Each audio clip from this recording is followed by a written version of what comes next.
Okay, so welcome to my official stance on the Knight tier list, because making a tier list for the Knight's add-ons, because honestly I am super disappointed by a lot of the Knight add-on tier lists that I've seen, and I just want to make one because this is just honestly this is mainly just my thoughts on the Knight's power. Now I want to make it clear that the Knight is a solidly I'd say low B tier in terms of his overall strength as a killer.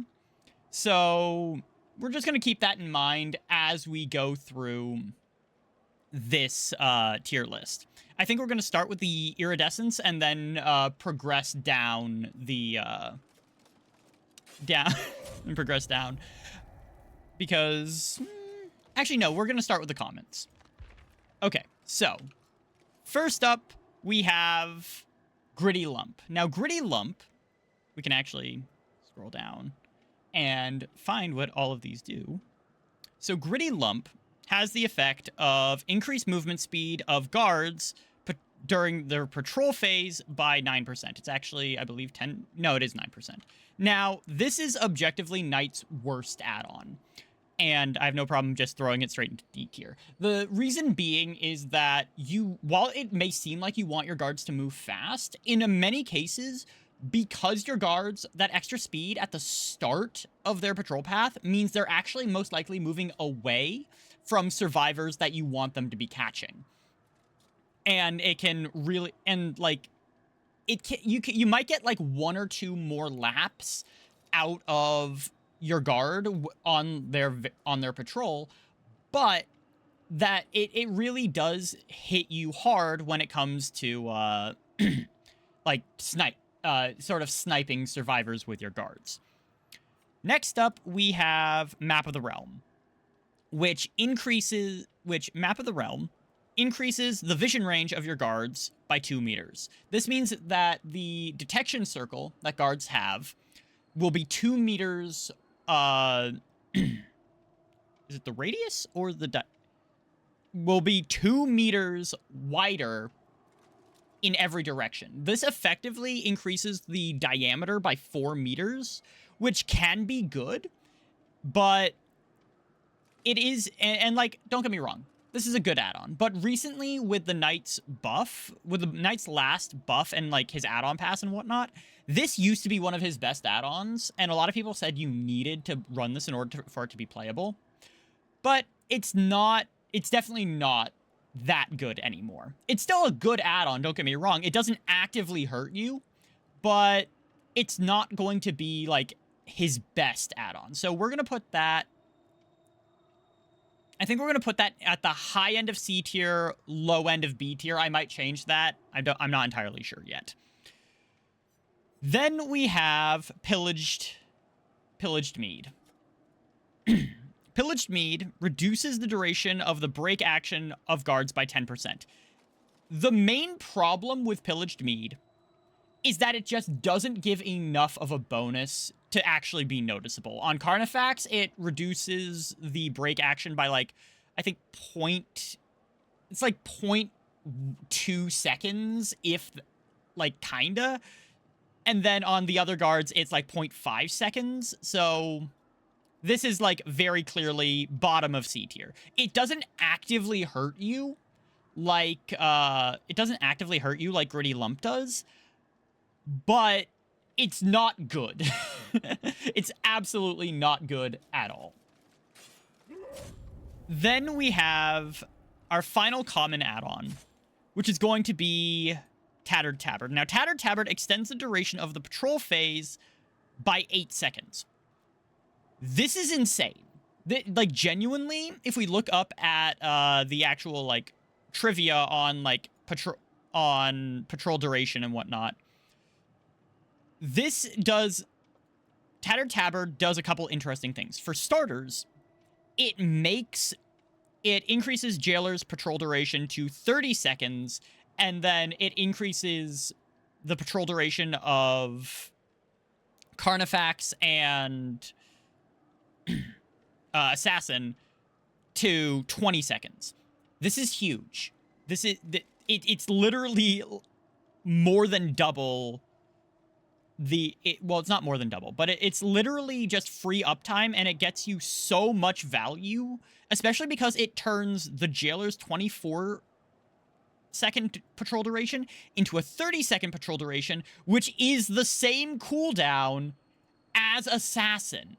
It's the same time as Assassin's cooldown, so it makes it very easy to just go Jailer, put that up, and then you'll know for a fact that when your Jailer runs out, you know you have Assassin back. A lot of people say that Tattered Tabard isn't good because if you don't manage your cooldowns correctly, you can end up very much like behind and like with your guards just not being active when you need to. I think, and to that I say, if you're not properly managing your cooldowns, you're not actually playing Knight the way you need to. So we're going to put that high B tier. It's not, don't get me wrong, it's not his best Adam. Actually, you know what? No, we're going to put that in A tier. We might drop it down to B tier, but for now we're putting it in A tier because genuinely, it's just good. It is just good. Next up, we're moving on to our uncommons. We have Battle Axe Head. Now, Battle Axe Head reduces Carnifex's cooldown by 20%. This drops Carnifex's cooldown from 20 seconds down to, I think, 16 seconds, if I did that math right. Yeah, it's 20% of 20. 20% of 20 is 4, so yeah, it drops his cooldown down to 16 seconds, which is good. It's good, don't get me wrong. And having your Carnifex up quicker definitely will make chase a lot easier.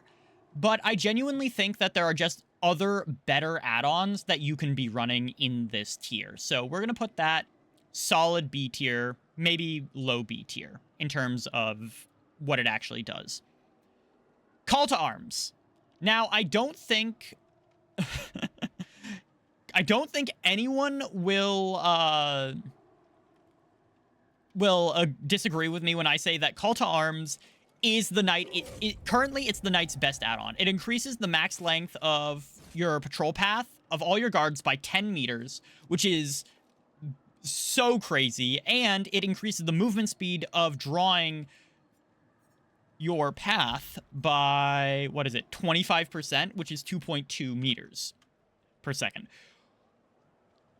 Hands down, his best add-on, S tier. 100%. Next up, we have Cold Steel Manacles. This reduces the Jailer's cooldown by 20%. This will drop his 25-second cooldown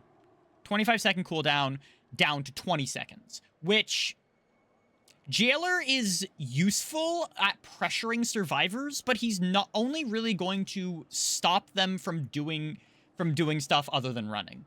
He doesn't have the chase speed of Assassin, but he is very good at occupying survivors' times, especially with his massive detection radius.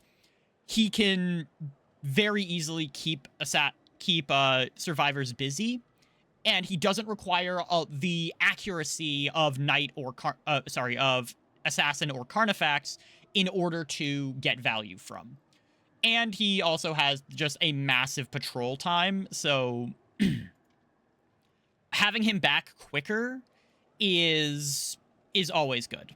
We're going to put him currently top of B tier. Dried Horse Meat. Now, a lot of people say that Dried Horse Meat is one of the Knight's best add-ons. It increases the duration of all hunt timers by 4 seconds.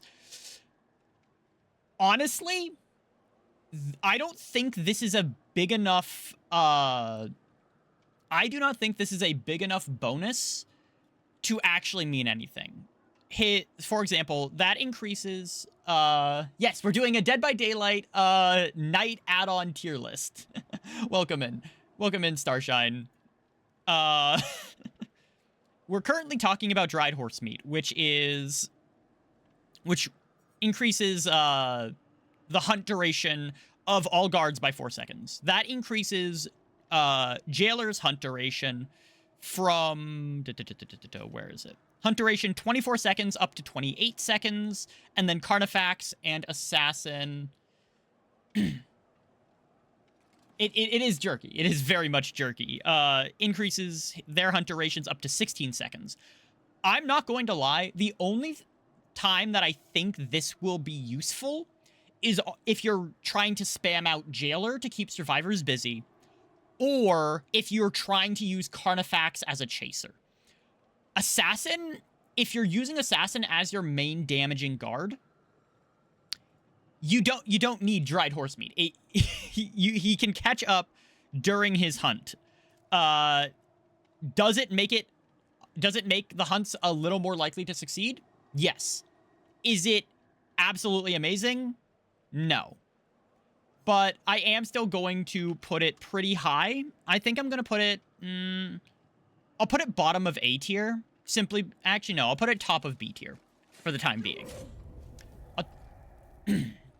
Next up. After dried horse meat, we have our final uncommon add-on, which is Treated Blade, which reduces the cooldown of Assassin by 20%. This will drop Assassin's cooldown from 30 seconds. He has the longest cooldown of all of your guards.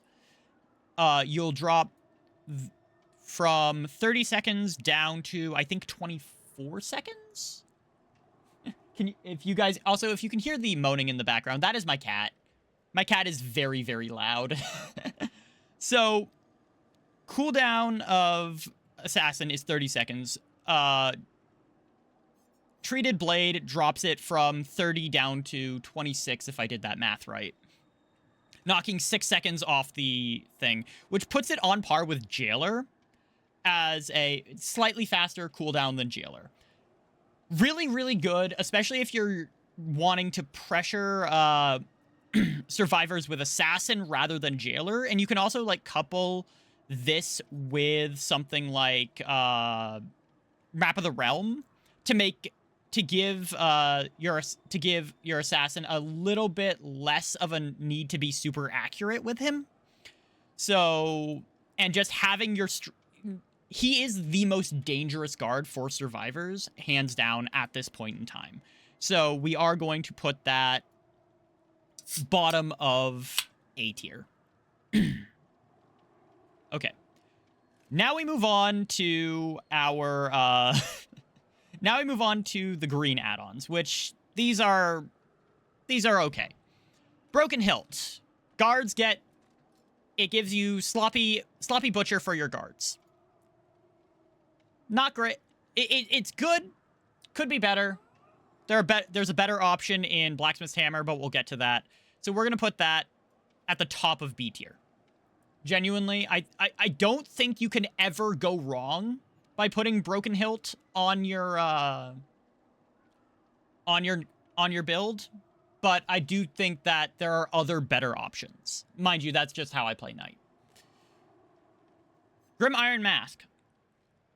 Guards detected by a patrol automatically get blinded for 75 seconds. This is insane, especially against solo queue. Bottom of A tier, because genuinely being able to negate, basically you can negate you can almost have, if you manage your cooldowns correctly, Grim Iron Mask can have near 100% uptime throughout the match, and basically just permanently turn off aura builds that rely on using auras, which is really, really useful, especially against solo queue. Against Survive with Friends, it becomes a little less useful because they can always communicate, like, hey, this is over here, hey, there's a dead zone there, yada, yada, yada, but still a very, very useful add-on.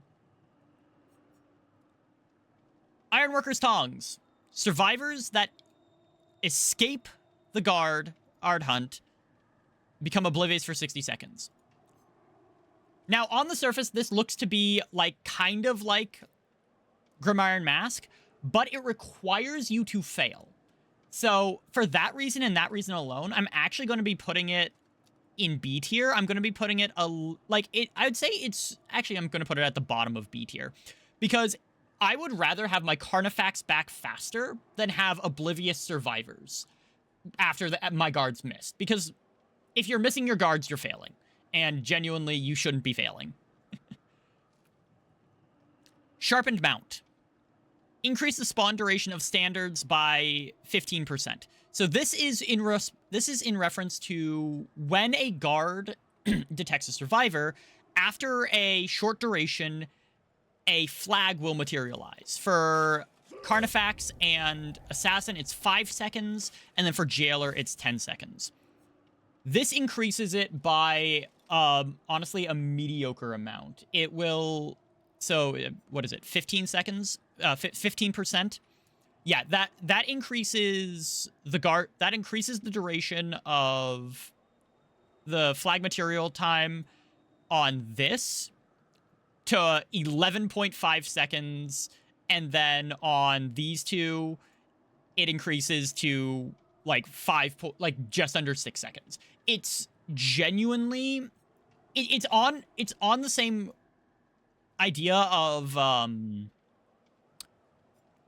Pillaged Mead, where the effect just isn't strong enough. Like, yeah, a second or two is a lot in Dead by Daylight. One of the strongest perks in the game only lasts for half a second.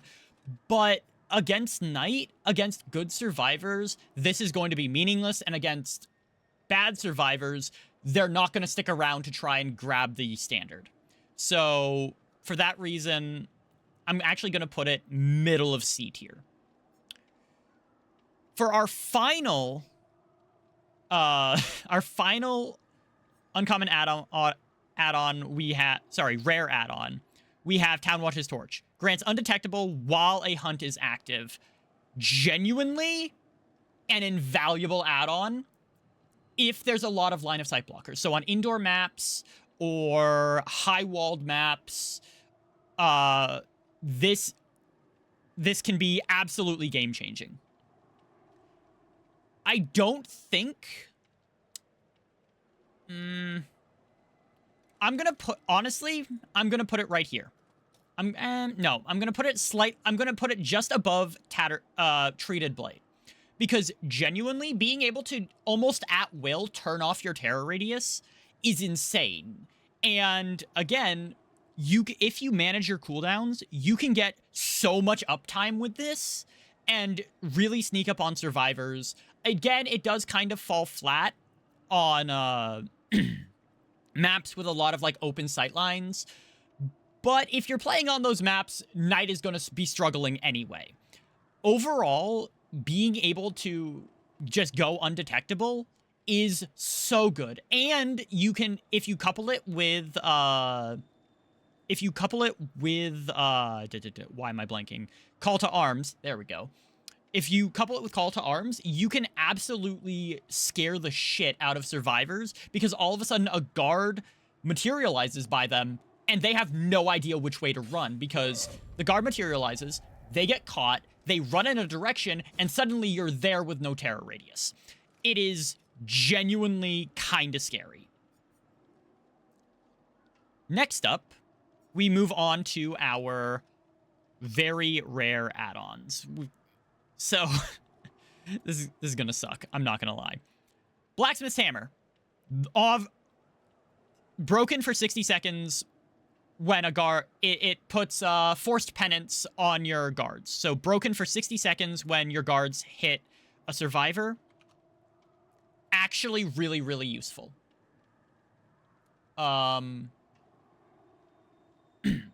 And especially because it denies a lot of healing perks that are currently really, really strong. So for that reason and that reason alone, I am putting it... I'll put it just behind Town Watch's Torch. Town Watch's Torch is... Like, honestly, you could make an argument. I'm not going to say you could make an argument to put it in S tier because your guards still need to hit. And once survivors realize that it's an option between getting broken for 60 seconds and... not being able to use Styptic, not being able to use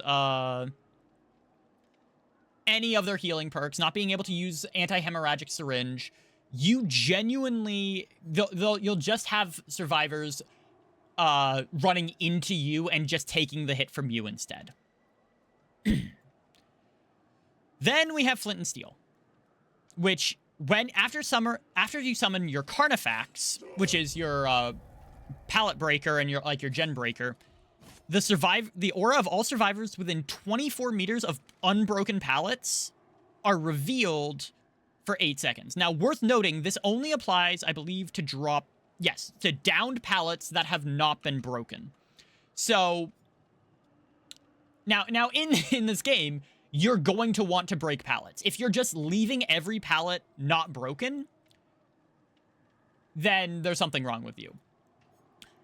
And you're actively hurting yourself. That said, this can be extremely useful, especially if there's a lot of like junk pallets throughout the map that are super unsafe, especially if you try and pincer survivors at them. This can be super useful, but I don't feel like it gets enough use to be a reasonable high tier. So I'm going to put it at the top of C tier. And yeah, I'll put it at the top of C tier. So mainly just because, like, if used correctly, it can end up being like a map-wide nowhere to hide on your Carnifex. But a lot of times, like, there just aren't enough downed pallets at one time in the match to get a significant amount of value from it.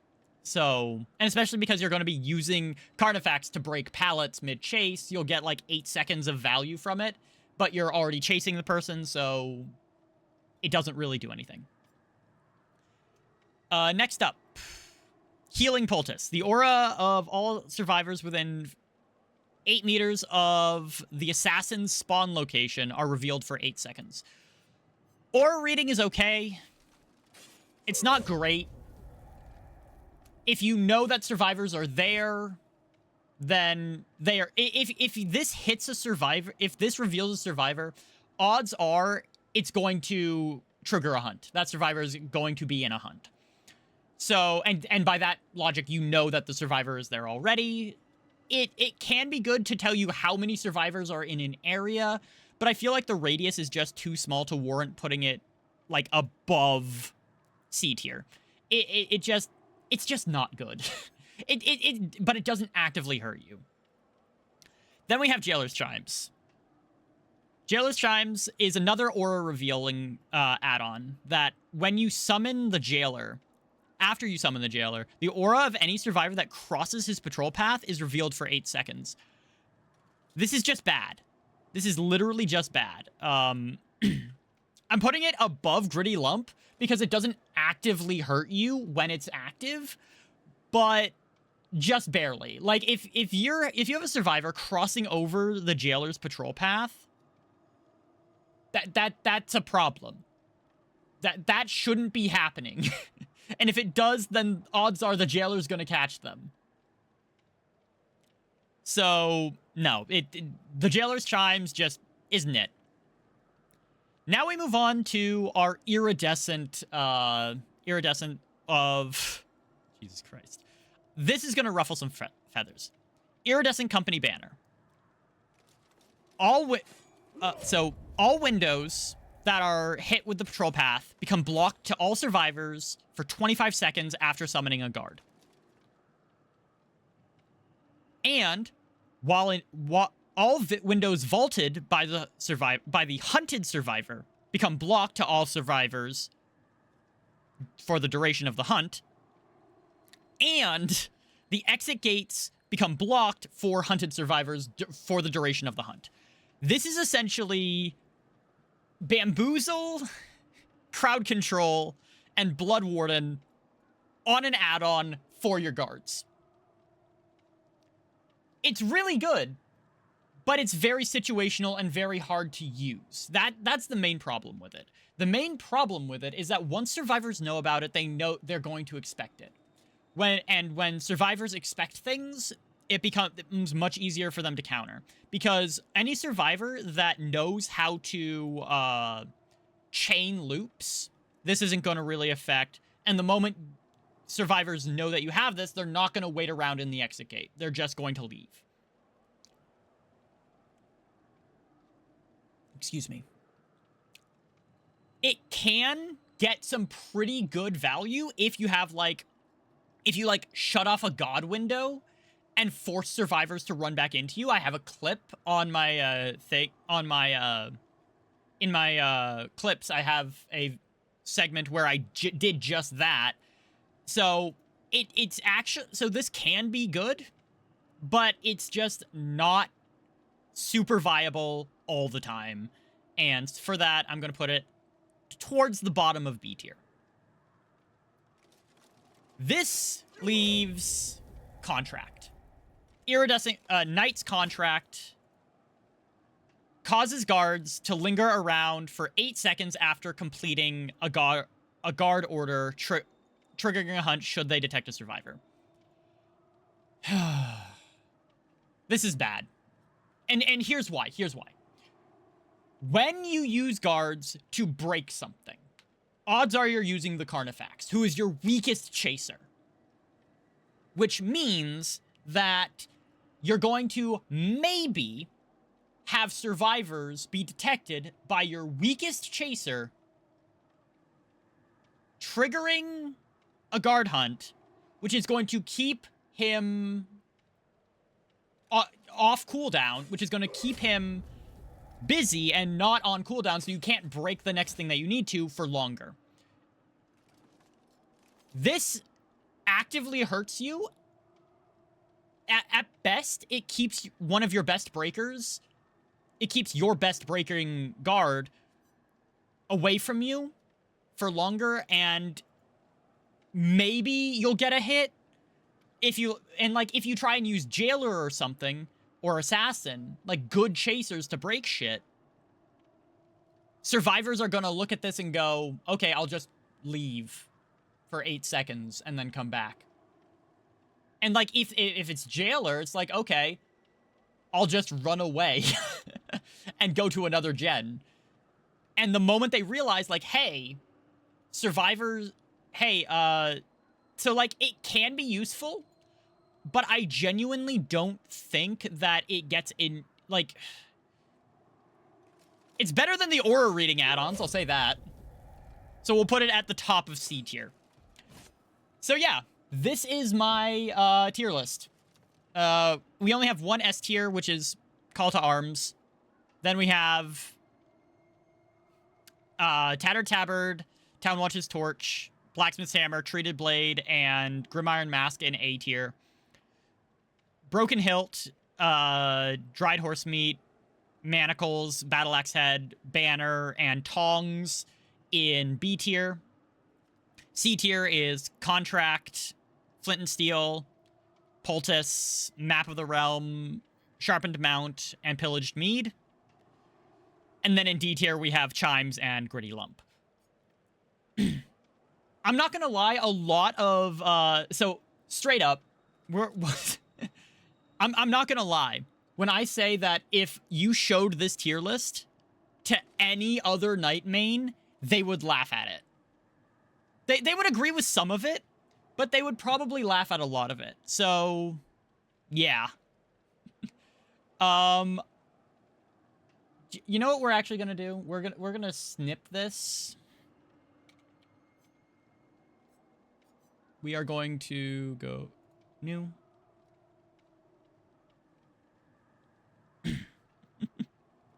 Yeah, there we go. We're gonna save that.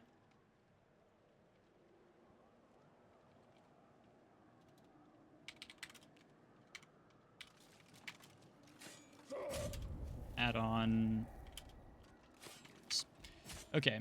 And it's crazy. Like, genuinely, I think I'm being very reasonable about these these tiers, but I don't know. Maybe I'm just alone on this. So, yeah.